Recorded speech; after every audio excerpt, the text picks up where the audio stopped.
오늘도 주일 일부 성찬 예배 가운데 나오신 성도님들께 하나님의 은혜와 임재가 있기를 소망합니다.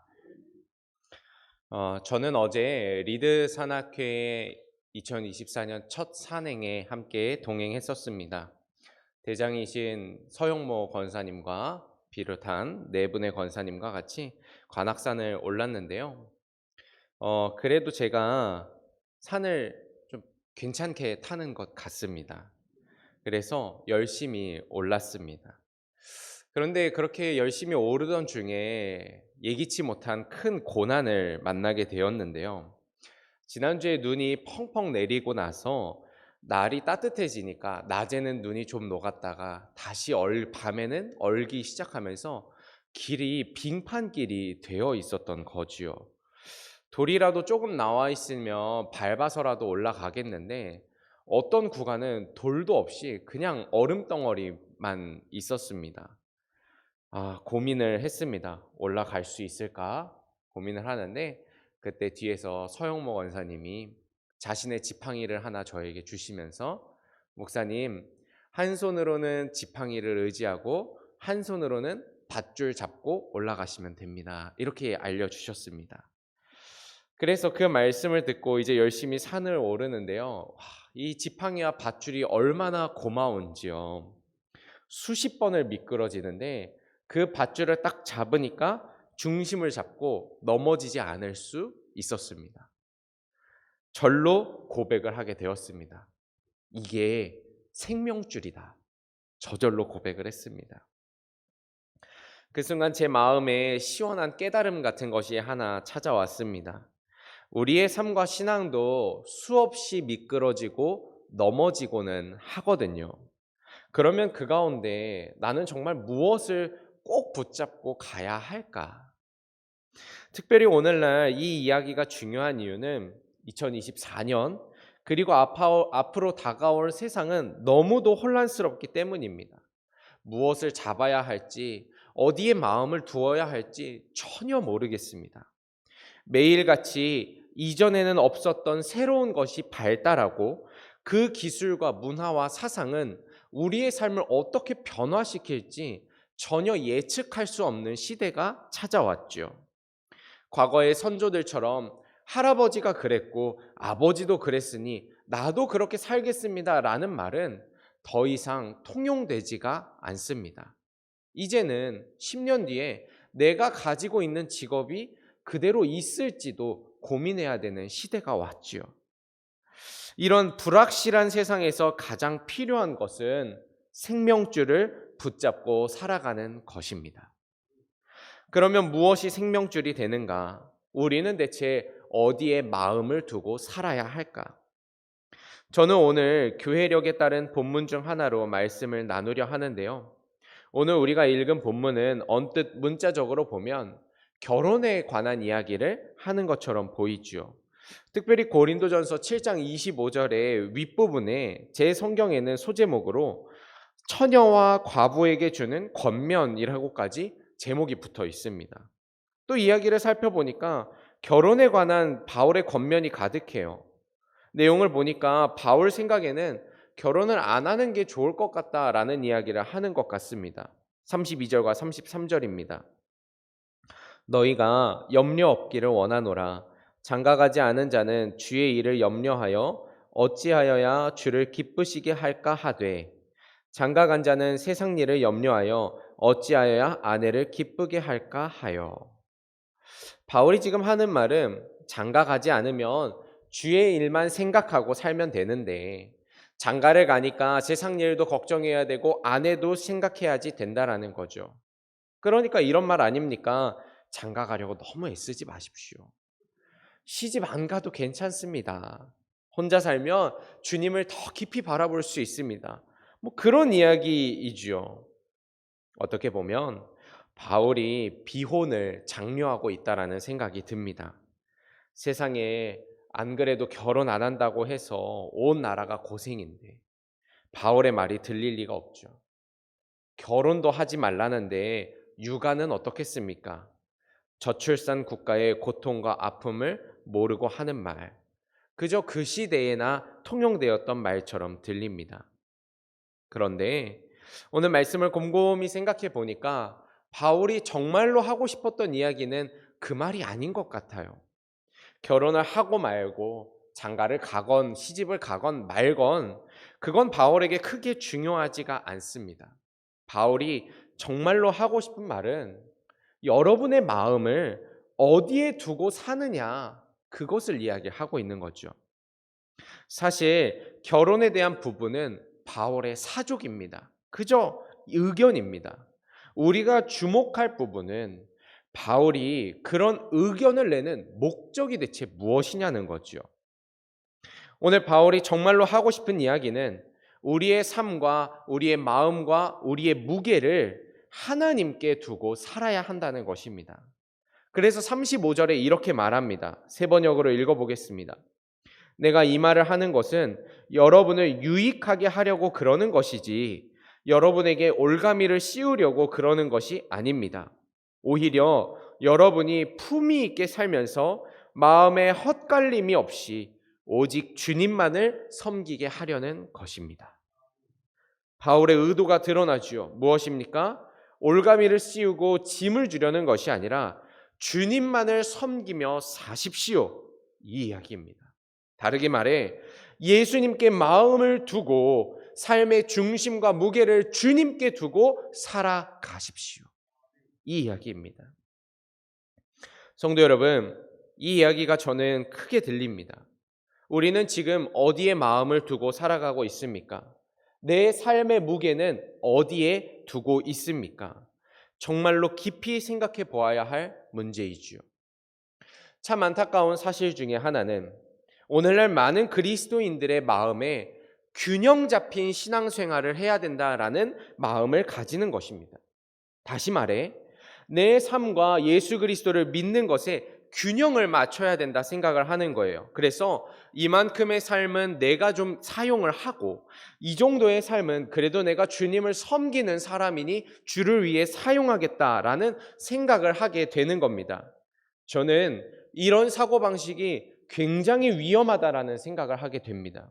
왜냐하면 균형 잡힌 신앙생활이라고 하는 그 생각의 기저에는 사고방식에는 분리가 있고 구분이 있기 때문이죠. 다시 말해 세상일, 가정일, 직장에서의 일과 나의 신앙의 일을 분리해 놓는 것입니다. 그렇기 때문에 이것을 균형을 맞춘다라고 생각을 하는 거죠. 이 태도는 마치 하나님께도 제사를 드리고 이방신들에게도 제사를 드렸던 양다리를 걸쳤던 이방 이스라엘 민족의 모습을 떠올리게 하지요. 기억하십시오. 신앙에는 균형이 없습니다. 신앙은 온전히 드리는 것이죠. 그렇기 때문에 오늘 말씀이 더 크게 들려요. 뭐라 하는가? 나의 마음과 나의 삶의 무게를 하나님께 두라고 이야기를 하는 겁니다. 마음을 둔다는 건 무엇입니까? 완전히 의지하는 것입니다. 완전히 붙들고 또 붙들려 사는 것입니다. 바울이 하는 말이 그거거든요. 심지어 결혼의 문제, 가정을 이루는 문제에 있어서도 혹시 그것이 하나님께 마음을 두는 것에 방해가 된다면, 예수님 붙잡고 살아가는 일에 방해가 된다면 내려놓으십시오. 이 이야기를 하는 겁니다. 주님이 오시는 그날이 가까이 왔으니 정말 중요한 것 생명줄을 붙잡고 살아가십시오. 물론 삶의 생활, 가정생활, 경제활동은 우리의 삶에 필요하고 필수적입니다. 그럼에도 불구하고 말씀은 우리의 마음과 삶의 중심과 무게는 오직 예수 그리스도 주님께 두어야 한다 말하고 있습니다. 성도 여러분, 지금 어디에 마음을 두고 무게를 두고 살아가십니까?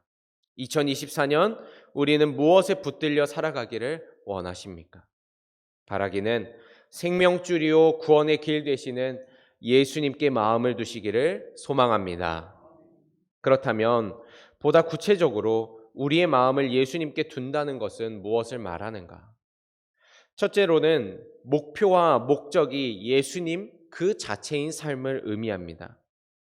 우리의 삶은 목표와 목적에 따라 완전히 다른 모습으로 살게 됩니다. 따라서 어떤 목표와 목적을 두느냐는 삶의 방향성을 결정하는 굉장히 큰 문제이지요.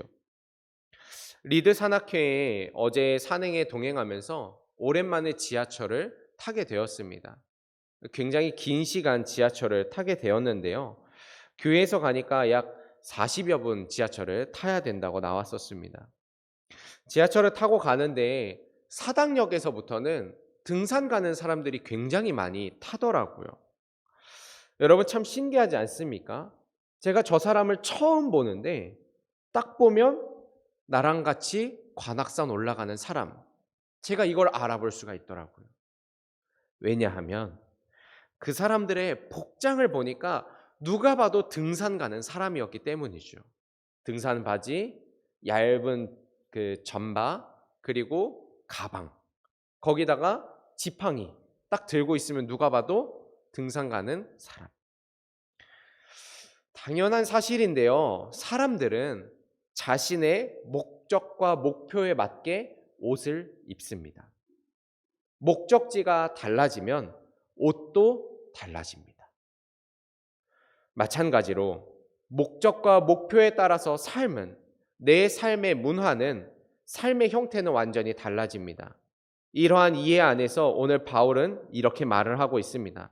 30절에서 31절 세 번역입니다. 우는 사람은 울지 않는 사람처럼 하고 기쁜 사람은 기쁘지 않은 사람처럼 하고 무엇을 산 사람은 그것을 가지고 있지 않은 사람처럼 하고 세상을 이용하는 사람은 그렇게 하지 않는 사람처럼 하도록 하십시오. 바울이 상당히 이상한 이야기를 하는 것 같아요. 눈물이 나는데 울지 않는 사람처럼 하랍니다. 기쁜 일이 있어도 기쁘지 않은 사람처럼 하래요. 무엇을 산 사람은 없는 사람처럼 하랍니다. 이게 무슨 말인가? 이야기 속에 담긴 바울의 의도는 우리의 삶에 일어나는 슬픈 일, 기쁜 일, 또 삶을 살아가는데 필요한 경제적인 일과 세상살이가 우리의 목적이 될 수 없다라는 것입니다. 목적이 되어서는 안 된다는 것입니다. 바울이 땅의 일을 목적으로 하지 않는 사람들에 관해 말하니 땅의 사람들은 이해하지 못하는 말을 하는 거죠. 바울은 세상 사람들이 이해하지 못하는 삶을 말하고 살아가고 있습니다. 슬픈 일, 기쁜 일, 경제생활, 세상살이에 대해 다른 태도와 모습을 보이지요. 왜? 바울의 목적은 땅에 있지 않았기 때문입니다. 이 말씀을 통해 바울은 예수님께 마음을 두고 다시 오시는 그 주님을 바라보며 살아가는 성도의 삶의 목적이 세상 사람들과 다름을 말합니다. 그럼 성도의 삶의 목적은 대체 무엇인가? 땅의 것이 아니라 위의 것, 예수 그리스도인 줄로 믿습니다. 골로새서 3장 1절, 그러므로 너희가 그리스도와 함께 다시 살리심을 받았으면 너희는 위의 것을 찾으라. 거기는 그리스도께서 하나님 우편에 앉아 계시느니라. 우리에게 주님이 주신 삶은 그저 잘 살아보라고, 세상에서 한번 떵떵거리며 살아보라고 주신 삶이 아닙니다. 주님은 우리에게 원하시는 것이 있습니다. 그것은 우리에게 주어진 시간 안에서 예수님을 더 깊이 알고 더 깊이 사랑하는 것입니다. 이것이 우리에게 주어진 첫 번째 목적입니다. 그런 의미에서 우리의 마음과 삶의 무게를 예수님께 둔다는 건 무엇인가? 예수님 그 자체를 구하며 살아가는 것입니다. 예수님 더 알기를 원합니다. 예수님 더 사랑하기를 원합니다. 이것이 우리의 첫 번째 목적이 되어야 한다는 것이죠. 세상의 것들과 땅에서 기쁜 일, 슬픈 일, 먹고 사는 문제에 휘둘리면서 살아가는 삶이 아니라 위의 것을 찾으며 살아가는 삶이 되어야 하는 것입니다. 이와 같은 믿음의 변화가 우리 가운데 있을 때 삶이 달라지지요. 내 삶에서 일어나는 일이 더 이상 나를 좌우하지 못하게 됩니다. 때때로 살다 보면 경험되어지는 불행이 있습니다. 아픔이라고 하는 것이 있습니다. 그런 일들을 경험하면 내 자존감이 내려가지요. 내가 비참하고 못나게 느껴집니다. 그런데 이제는 아니에요. 예수님을 목적으로 하니까 세상이 줄 수 없는 평안이 있습니다. 불행을 겪어도 주님이 이 일을 통해서 당신을 얼마나 나에게 더 가르쳐 주실까? 주님, 나는 이 일을 통해서 주님을 더 사랑하게 되기를 원합니다. 기도가 달라집니다. 광야에서도 기쁨으로 걷게 됩니다. 금과 은이 가득해도 유혹에 넘어지지 않게 됩니다. 거기에 내 삶의 무게가 있지 않은 것이지요. 성도 여러분, 예수님을 더 깊이 구하는 우리가 되기를 소망합니다. 예수님을 더 알아가고 예수님을 더 사랑하게 되시기를 기도합니다. 예수님, 그분이 삶의 목적이 되는 성도, 그는 예수님께 마음을 둔 성도인 줄로 믿습니다. 두 번째로 예수님께 마음을 둔 삶은 주님을 기쁘게 하는 삶입니다. 오늘날 대한민국에서 가장 신앙적으로 취약한 세대는 30대에서 50대입니다. 청장년 세대라고도 할 수가 있죠. 20대 대학 시절에는 그래도 믿음 생활에 최선을 다하게 됩니다. 그러나 점점 취업을 준비하고 결혼을 준비하면서 시간이 빠듯해지고 마음의 힘이 떨어지기 시작을 하지요. 또 대학 생활에서는 대학교만 다니고 그래봐야 뭐 아르바이트 정도 하고 연애하면 됐는데 점점 세상에 신경 쓸 것들이 많아집니다. 그러면서 믿음이 흔들리는 청년이 참 많거든요. 그러다가 가족이 생기면 어떻습니까? 사람들이 가족을 기쁘게 해야 되고 가족도 신경을 써야 되니까 결혼하면은 신앙이 그렇게 많이 흔들리게 됩니다. 결혼만 해도 신앙이 흔들리는데 아이를 낳으면 아이도 신경 써야 되니 신앙이 더 흔들리게 되지요. 이를 말씀드리는 것은 비판하려는 목적이 아니라 사람인지라 아무래도 그렇게 된다라는 이야기입니다. 바울의 시대는 그러면 달랐을까요? 똑같았던 것 같아요.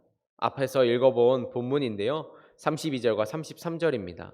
너희가 염려 없기를 원하노라. 장가가지 않은 자는 주의 일을 염려하여 어찌하여야 주를 기쁘시게 할까 하되 장가간 자는 세상 일을 염려하여 어찌하여야 아내를 기쁘게 할까 하여. 바울의 시대도 똑같았던 것 같죠? 처녀 총각일 때는 신앙생활하는 것, 주님 섬기는 일에 걸릴 것이 없습니다. 그런데 결혼하니까 달라져요.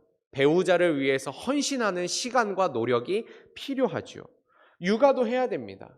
내 삶에 사랑하는 대상이 생기고 챙겨야 되는 대상이 생기니까 바빠지기 시작하는 거죠. 그런데 앞에서도 나누었지만 바울이 이 이야기를 하는 목적이 주님을 위해서 결혼도 하지 말고 애도 낳지 말고 사십시오.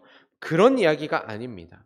여기서 바울의 말은 우리가 주님을 기쁘게 하는 삶을 살아야 한다라는 것입니다. 사실 모든 성도는 내가 사랑하는 배우자보다 더 사랑해야 하는 사람이 있습니다. 예수님이죠. 우리는 내 배우자보다 심지어 내 아이보다 내 자손들보다 예수님을 더 사랑해야 합니다. 주님을 더 기쁘게 하는 삶을 살아야 합니다. 그래서 주님은 이렇게 말씀하셨습니다. 마태복음 22장 37절에서 38절. 예수께서 이르시되 내 마음을 다하고 목숨을 다하고 뜻을 다하여 주 너의 하나님을 사랑하라 하셨으니 이것이 크고 첫째 되는 계명이니라. 하나님을 사랑하는 것이 첫째 되는 계명입니다. 가족을 사랑하는 것도 아닙니다. 자녀를 사랑하는 것도 아닙니다. 오직 하나님을 사랑하는 것이 우리의 첫째 계명입니다. 하나님을 사랑하기에 나의 가족도 사랑하고 나의 이웃도 나의 자녀들도 사랑하게 되는 것입니다.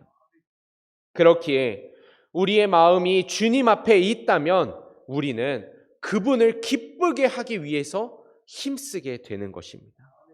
무엇이 주님의 기쁨이 될까? 내 마음 한켠에 예수 그리스도를 위해서 그분의 웃음을 위해서 할 일이 무엇인지를 고민하게 되는 것이죠. 그러면 주님은 언제 기뻐하셨을까요? 주님이 원하시는 일, 사명을 감당할 때 기뻐하셨습니다. 마태복음 28장 19절에서 20절입니다. 그러므로 너희는 가서 모든 민족을 제자로 삼아 아버지와 아들과 성령의 이름으로 세례를 베풀고 내가 너희에게 분부한 모든 것을 가르쳐 지키게 하라. 볼지어다 내가 세상 끝날까지 너희와 항상 함께 있으리라 하시니라. 주님은 우리에게 사명을 주셨습니다. 그 사명은 주님이 그러셨던 것처럼 하나님의 나라를 선포하고 세상에 기쁜 소식을 전하고 영혼을 구원하는 일입니다. 심지어 주님 이렇게 말씀하셨거든요. 누가복음 15장 17절에 내가 너희에게 이르노니 이와 같이 죄인 한 사람이 회개하면 하늘에서는 회개할 것이 없는 의인 99보다 더 기뻐하리라. 보십시오. 주님 뭐라 하십니까? 죄인 한 사람이 회개할 때 하늘에서는 의인 99보다 더 기뻐한다 말씀하십니다. 그렇습니다. 주님이 가장 기뻐하는 일은 주의 사명을 감당하고 주님과 같이 영혼을 구원하는 일입니다. 우리는 그 일에 마음을 모아야 합니다. 성도 여러분, 하나님 기뻐하는 일에 힘쓰십시오. 예수님께 마음을 두는 성도는 이와 같이 예수님을 기쁘게 하고 춤추게 하고 웃게 만드는 성도인 줄로 믿습니다.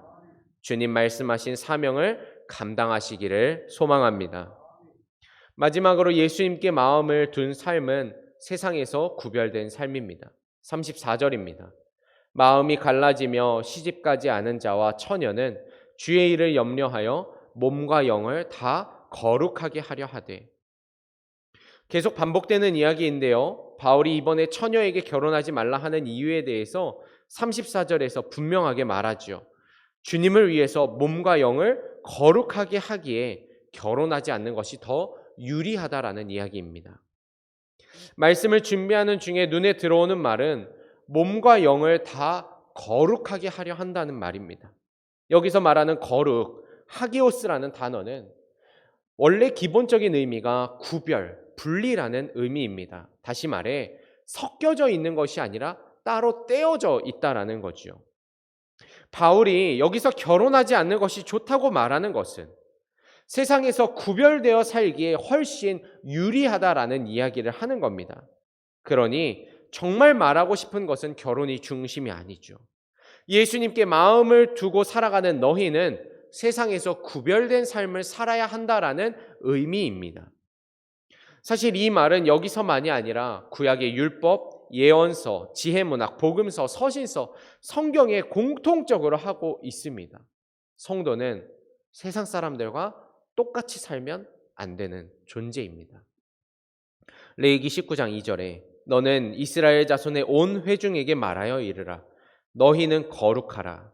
이는 나 여호와 너희 하나님이 거룩함임이니라. 우리가 예수님께 마음을 두고 살아간다는 것은 이 거룩의 의미를 삶으로 살아낸다는 것을 의미합니다. 그저 말로만 거룩한 성도라고 말해서는 안 되는 거죠. 실제적으로 그들과 다르게 살아야 합니다.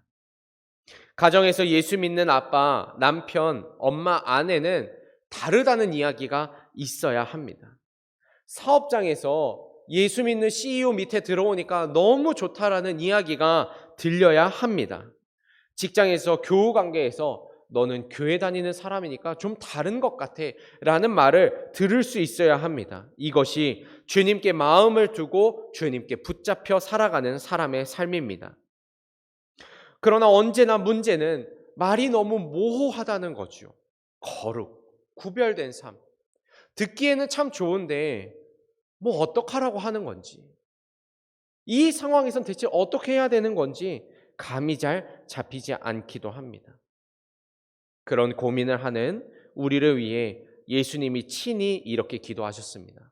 요한복음 17장 16절에서 17절. 내가 세상에 속하지 아니함 같이 그들도 세상에 속하지 아니하여 싸움나이다. 그들을 진리로 거룩하게 하옵소서. 아버지의 말씀은 진리이니이다. 그렇습니다. 주의 진리, 하나님의 말씀이 우리를 거룩하게 하는 줄로 믿습니다. 그렇기에 예수님께 마음을 둔 성도는 거룩하게 살고자 말씀을 찾게 되는 거죠. 말씀이 내 삶에 체화되도록 애쓰고 고민하고 스스로를 닥달하며 살아가게 됩니다. 제가 참 좋아하는 영어 단어 중에 스트러글이라는 단어가 있습니다. 투쟁, 분투, 그리고 몸부림이라는 뜻입니다. 우리는 말씀으로 살기를 몸부림쳐야 합니다. 예수님이 가르쳐 주신 삶의 가치와 삶의 자세로 살아가기로 투쟁해야 합니다. 마치 독립을 이루려고 고민하고 투쟁하고 매일같이 패배해도 다시 준비해서 싸우는 독립군과 같이 우리는 몸부림쳐야 됩니다. 말씀 때문에 고민하고 머리를 싸매고 1시간, 2시간씩 걸으며 정리해보고 그래도 답이 안 나와서 기도하고 눈물로 애통하는 그 시간이 우리를 거룩하게 만드는 시간이라 믿습니다.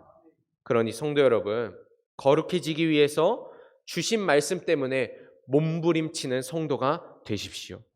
말씀 때문에 고민이 깊어지는 한 해가 되기를 소망합니다. 믿음으로 고백합니다. 주님은 몸부림치는 성도에게 거룩한 옷을 입혀주실 것입니다. 예수님께 마음을 둔 삶, 그 삶은 세상과 구별된 거룩한 삶인 줄로 믿습니다. 지금까지 우리는 예수님께 마음을 둔 성도는 어떤 삶을 살게 되는지 짧은 시간 나누었습니다. 말씀을 맺으며 우리가 살아야 하는 삶을 먼저 사신 한 분이 떠오릅니다. 나의 주 예수 그리스도. 예수님은 진실로 당신의 마음을 하나님께 두신 분이었습니다. 그래서 그분의 삶의 목적은 오직 하나님이었습니다. 예수님은 그저 하나님만 바라보며 살아가셨습니다. 또 주님은 당신의 기쁨과 만족이 아니라 하나님의 만족과 기쁨을 위해 사명을 감당하셨습니다. 그리고 이 땅에서 사셨지만 주님은 세상과 같지 않고 구별되어 살아가셨습니다. 성도 여러분, 먼저 가신 그 주님이 당신의 길로 오늘 이 시간 우리를 초대하고 계십니다.